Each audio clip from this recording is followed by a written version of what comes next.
Chapitre 1. Les Mackinson. La journée promettait d'être ensoleillée.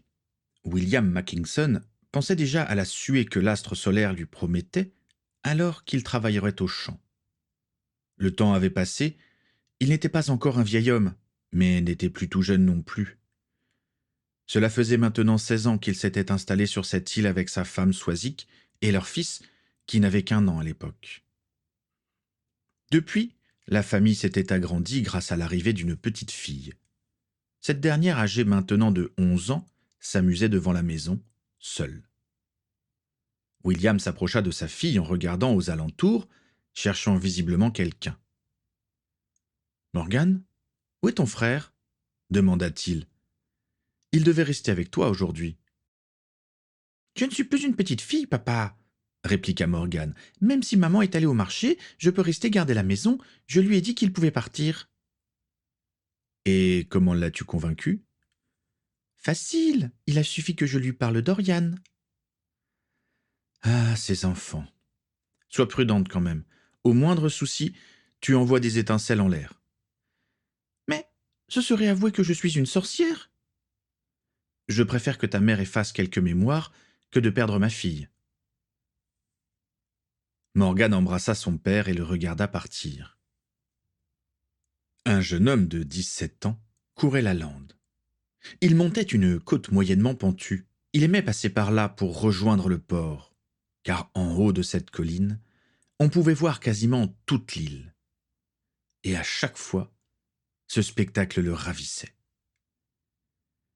Il s'arrêta au sommet. En contrebas, juste en face de lui, se trouvait le port de Saint-Emmanuel. Il pensait déjà au visage de la jeune fille qu'il allait rejoindre. Mais avant d'entamer la descente vers le port, il fit un tour d'horizon comme à son habitude. Il aimait essayer d'identifier les navires croisant au large ou venant vers eux. Il en connaissait le nom de certains. Pour d'autres, il se contentait d'essayer de deviner la nationalité. Au large, un gros galion passait sans vouloir venir vers leur petite île. En plissant les yeux, John Mackinson reconnut son fanion. C'était un navire britannique. D'après sa taille, il devait bien avoir 36 canons. Son père les appelait les marchands de mort subite. C'est vrai qu'un tir d'une de ces bordées ne devait pas faire du bien. Par contre, l'autre bateau qu'il repéra était bien plus modeste. C'était un 3-mâts, avec seulement une rangée de sabords par côté. Il ne devait pas avoir plus de 15 canons. Il avait l'air de s'approcher de l'île, mais sans prendre la direction du port de Saint-Emmanuel. John essaya d'identifier ce bateau. Sa coque était blanche et noire. Il n'avait pas de signe distinctif connu du jeune homme. Sa figure de proue représentait un oiseau noir aux ailes déployées, épousant la coque. C'était la première fois qu'il le voyait. Quelque chose surprit John. Il n'avait aucun pavillon. John laissa là ses questions. Il reprit sa course vers le port. Comme disait son père, il était impoli de faire attendre une jeune fille. Il passa une journée très plaisante avec Oriane, mais le soir menaçait de tomber bientôt. Il devait rentrer. Il repassa par le même chemin qu'à l'aller. Et il s'arrêta encore au sommet de la colline. Il essaya de repérer le bateau vu en début d'après-midi. Il était là, au mouillage dans une crique isolée. S'il voulait passer inaperçu des autorités portuaires de Saint-Emmanuel et des habitants, c'était une des meilleures places. John se promit d'en parler à son père en rentrant. Lorsqu'il arriva à la maison, son père l'attendait avec un regard qu'il connaissait bien. Il allait lui faire la leçon. « John, ne t'ai-je pas demandé de rester avec ta sœur pour garder la maison ?» fit William. « Mais elle est grande maintenant, papa, » se défendit John. « Elle est capable de se défendre seule. Et puis, de toute façon, il n'y a aucun risque sur cette île. » « On ne sait jamais. » « Elle avait sa baguette, donc à moins de tomber sur un sorcier. »« John, écoute ce que dit ton père. » John se tourna vers une belle femme d'une 40aine d'années, aux cheveux châtains.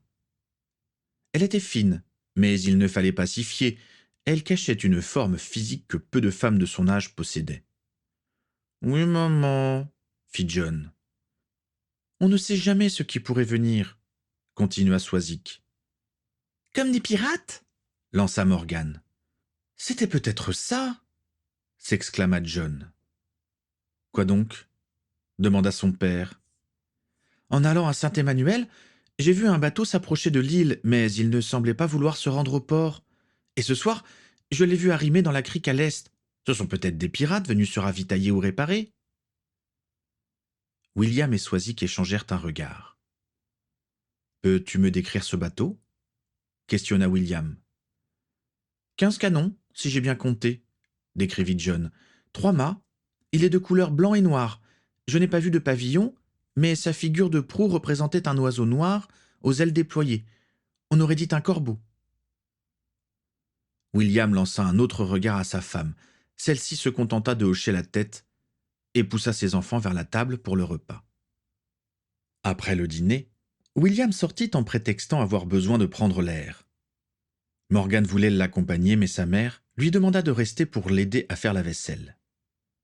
William se rendit à un vieux calvaire de bois. Il s'assit sur un tronc d'arbre couché non loin et attendit. Tout d'un coup, la lame d'un sabre surgit de l'ombre derrière lui et se posa sur son cou. « Tu te ramollis » lança une voix. « Tu crois vraiment » sourit William. Le couteau de William était pointé vers l'entrejambe de l'inconnu. « Tu les aimes brouillés, tes œufs » questionna William. L'inconnu rit et rengaina son sabre. Il vint dans la lumière de la lune. C'était un homme de plus de 30 ans. Il avait de longs cheveux châtains foncés et une barbe entretenue. Une cicatrice lui zébrait le visage du front jusqu'à la joue gauche, en passant sur le nez et entre les 2 yeux. Ses yeux noirs étaient souriants. Il portait un sabre à la hanche gauche et un pistolet à pierre poigné vers l'avant, à la droite. Les 2 hommes se tombèrent dans les bras pour se retrouver. Mais malgré la joie de revoir son ami, William conserva son visage sérieux. « Que viens-tu faire ici, Gaël » demanda William. « Je ne peux pas venir prendre des nouvelles » fit Gaël. « Gaël, je voulais voir si tout allait bien. »« Pourquoi ? Tu penses vraiment qu'il me faut une raison ?»« Je te connais. Tu nous as juré de ne pas venir. Si tu as brisé cette promesse, c'est qu'il se passe quelque chose de grave. Alors dis-moi quoi. »« Tatiana, elle sait où vous êtes. »« Comment est-ce possible ? Tu en es sûr ?»« Oui. Nous ne l'avons pas vue en venant ici, mais si elle sait où vous êtes, alors vous êtes en danger. Vous devez quitter cette île. » Tu n'as pas répondu à ma première question. Comment ? Je l'ignore encore, mais j'ai ma petite idée là-dessus. Laquelle ? C'est inutile d'en parler pour le moment. Le temps presse. Va chercher Swazik et John, et venez. Il y a quelqu'un en plus maintenant. Oh, nous avons eu une fille. Elle s'appelle Morgan, et elle a 11 ans. Amène-les tous. C'est votre seul échappatoire, et tu le sais. William parut réfléchir. Nous ne leur avons jamais rien dit, avoua William. Comment prendront-ils nos mensonges ? Je ne peux pas t'aider là-dessus, dit Gaël. Nous vous attendons dans une crique à l'est. À tout à l'heure, mon ami. William ne cessa de penser à ce qu'il allait dire à ses enfants en marchant vers sa maison. Il en voyait enfin les lumières, filtrant par les interstices des volets. Les alentours étaient silencieux. Trop silencieux. William s'arrêta. La porte était fracassée et un corps gisait sur le sol. Un homme armé d'un sabre d'abordage. La main de William chercha son couteau. Un frôlement l'alerta et il se retourna d'un coup. Il eut à peine le temps de bondir pour esquiver le sabre. Il dut parer âprement le second coup avec sa lame, mais parvint à frapper l'assaillant d'un coup de pied dans l'abdomen. William profita de l'ouverture pour entrer dans la garde et trancher la gorge d'un geste vif et précis. « Je vois que tu es toujours aussi efficace, William » lança une voix féminine. « Tatiana » fit William. « Cela faisait longtemps, mon ami. » La femme qui s'avançait en le menaçant d'une baguette était une belle blonde approchant des 40 ans. Elle avait un œil marron, le droit étant caché par un bandeau de couleur blanche. Elle tenait sa baguette de la main gauche, sa main droite occupée par son sabre d'abordage. « Nous ne sommes plus amis depuis longtemps, » dit William. « Où sont Swazik et mes enfants » Mes hommes vous les ramener, fit Tatiana. Alors tu ne les as pas. Bien, je sais qu'ils s'en sortiront.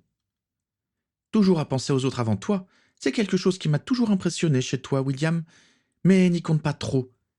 Ils ne peuvent pas fuir cette île, je les aurai. Que veux-tu? Pourquoi t'en prendre à nous?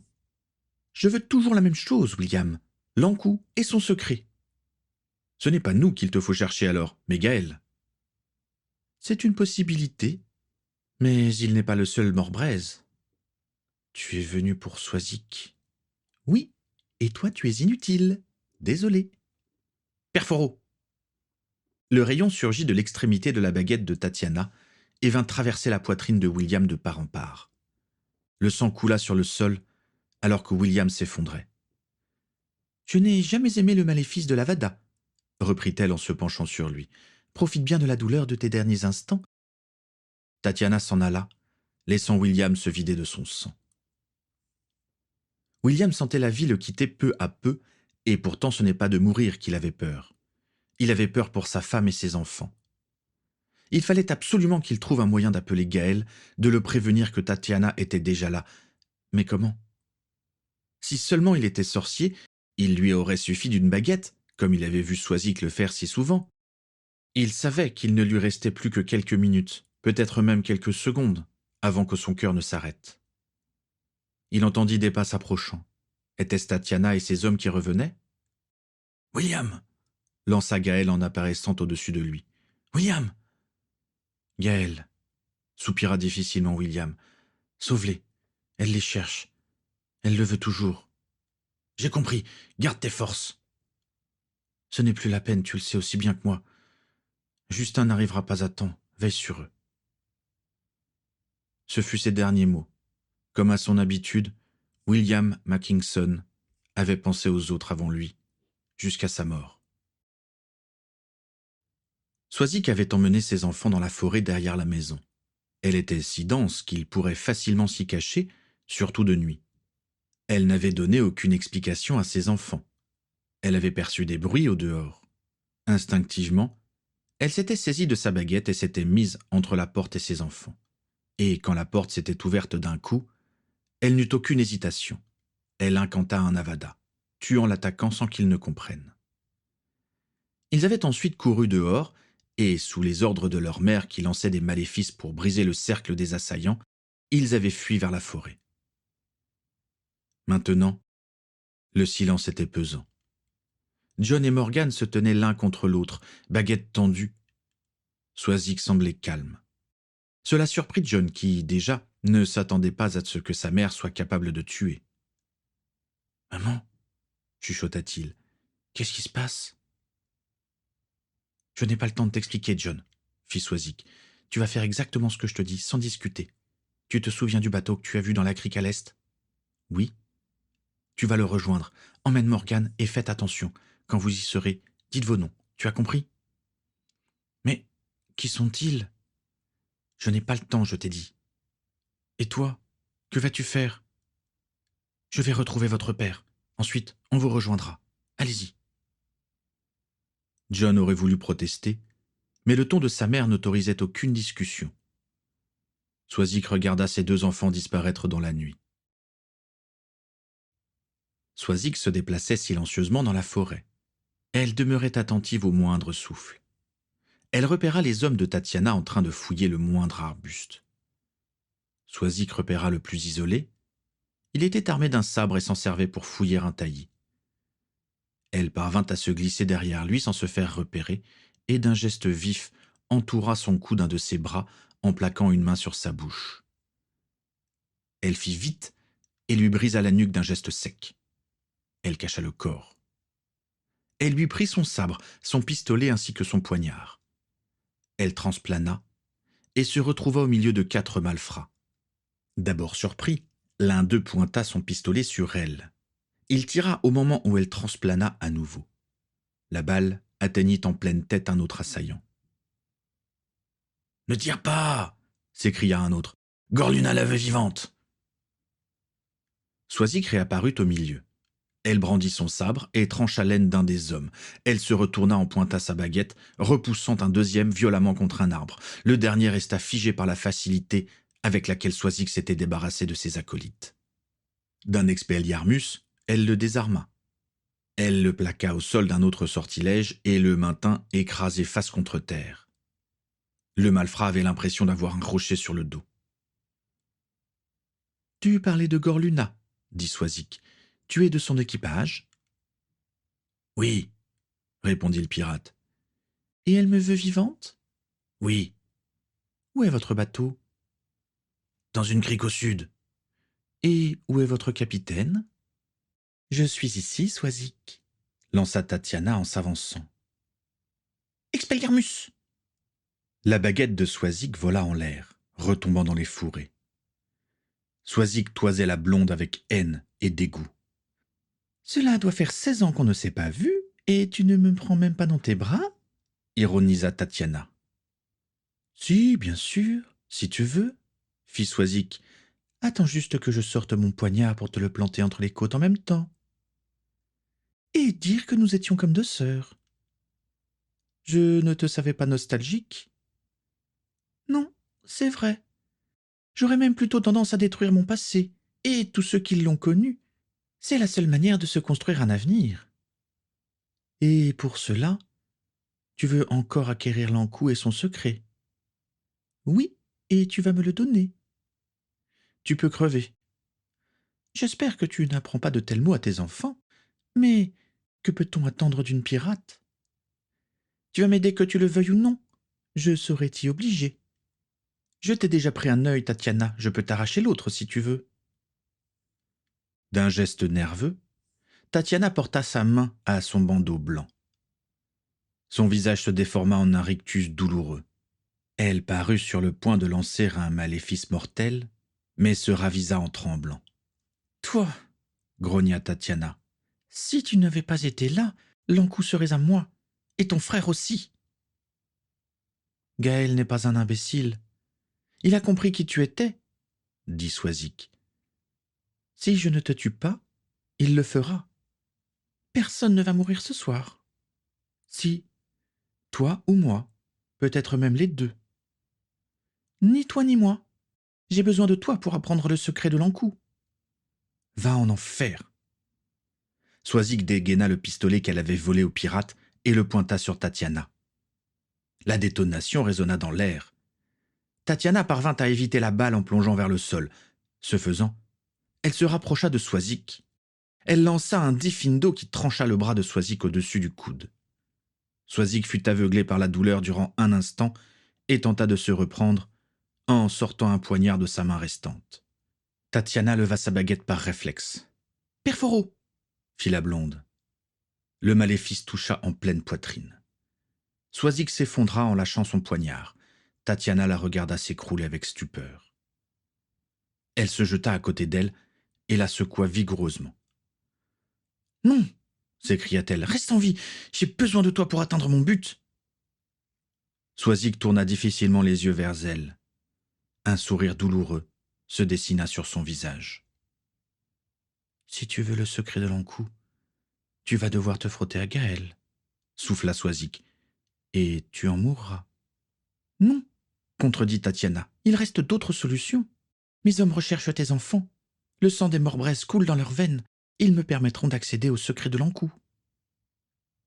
Si tu touches à mes enfants, je te maudis. »« Meurs donc !» fit Tatiana hautainement en se relevant. « Tu avais raison en disant que l'une de nous deux allait mourir ce soir. Va donc rejoindre ton cher mari. Vous allez mourir de la même façon. Sois-en heureuse. » Tatiana disparut en un claquement de fouet, laissant Swazik seule. Ses dernières forces la quittaient. Elle n'entendit pas les pas précipités s'approcher et sentit à peine Gaël la prendre dans ses bras. « Swazik !» appela-t-il. « Cor, toi aussi !»« Arrête de hurler, petit frère, » sourit difficilement Swazik. « Tu as autre chose à faire. Écoute-moi bien. Tatiana veut le secret de l'Ankou. Tu dois le protéger, tu le sais, et protège mes enfants. Je les ai envoyés vers ton mouillage, mais les hommes de Tatiana les poursuivent. »« J'ai compris. Nous allons les sauver, je te le jure. » « Je sais. Kenavo, Gaël. »« Kenavo, Swazik. » Swazik se relâcha dans un dernier souffle. Gaël s'accorda quelques secondes de silence, mais il releva la tête rapidement. Il devait agir, retrouver ses neveux et les sauver des griffes de Tatiana. John et Morgan couraient main dans la main entre les arbres et les buissons. John ouvrait la voie, protégeant sa sœur des branches. Ils se savaient poursuivis. Ils entendaient les jurons et les pas de leurs poursuivants. John risqua un coup d'œil en arrière, mais ce faisant, il ne vit pas la racine au sol et tomba lourdement, entraînant sa sœur avec lui. Les pirates de Tatiana en profitèrent pour les rejoindre et les encercler. Ils étaient 4. Morgan se serra contre son frère. Ce dernier brandit sa baguette, mais un expelliarmus le désarma aussi sec. Il n'avait même pas remarqué qu'il y avait un sorcier parmi eux. « Vous nous avez fait courir, » dit ce dernier en menaçant toujours de sa baguette. « Maintenant, vous allez nous suivre gentiment. »« Mais qui êtes-vous » demanda John. « Des cadavres » lança une voix tranchante. Les pirates se tournèrent vers la source des dernières paroles. Ils ne virent qu'une silhouette gracile surgir et s'attaquer à l'un d'eux. Le pirate resta debout, mais ses bras pendaient sans vie le long de son corps, alors que le mystérieux sauveur restait protégé derrière lui. Le sorcier allait lever sa baguette quand il perçut des pas précipités derrière lui. Il se retourna juste à temps pour voir un autre individu foncer vers ses 2 autres acolytes. Une lame d'acier surgit, et en 2 mouvements fluides et parfaits, trancha les corps des pirates avec une facilité déconcertante. Le sabreur se tourna vers le sorcier. C'était une jeune fille de 16 ans, asiatique. Ses cheveux noirs étaient retenus par un chignon. Elle était habillée d'un kimono ample, noir, et protégée d'une pièce d'armure japonaise sur le torse et le dos. Son sabre katana rougi du sang des pirates était tenu fermement, mais en douceur. Le sorcier eut un rictus mauvais. « Akiko Ryukawa, je suppose, » dit-il. « Et j'ai reconnu ta voix, Igor Stradus. » Le premier attaquant relâcha le corps du pirate qui s'effondra. John vit que la gorge de ce dernier avait été mordue jusqu'au sang. Ce mystérieux sauveur serait-il un vampire ?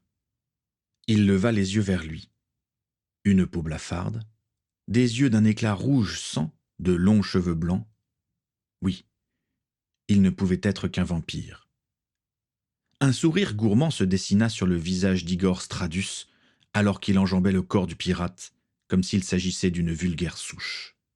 « Brian Keenan, » fit le vampire. « Toujours à la botte de Tatiana, à ce que je vois. »« Comme toi, avec les morbraises, » répliqua Keenan. « Ne t'approche pas, ou je te fais brûler comme un fétu de paille. »« Tu sais bien que si tu tues l'un de nous, l'autre te tuera aussi sec. Tu n'as pas d'échappatoire. »« Si, il m'en reste un. » »« Tatiana ne sera pas contente. Je suppose qu'elle a toujours le Doloris facile. » »« Ce ne serait pas la première fois. Vous gagnez cette fois-ci, mais la prochaine fois... » Un claquement de fouet résonna quand Brian Keenan transplana pour fuir. La japonaise agita son sabre d'un geste sec pour en faire tomber les gouttes de sang avant de le rengainer. La japonaise resta malgré tout sur le qui-vive. Le vampire s'approcha des 2 enfants. John récupéra sa baguette et la leva en se remettant debout. Il ne voulait pas que sa sœur soit le prochain repas de ce suceur de sang. « Ne vous approchez pas !» cria-t-il. « Nous ne vous voulons aucun mal, » assura Stradus en s'arrêtant. « Nous sommes là pour vous protéger, John Morbraise. »« Je ne m'appelle pas Morbraise, mais... »« Mackinson, » finit le vampire. « Logique.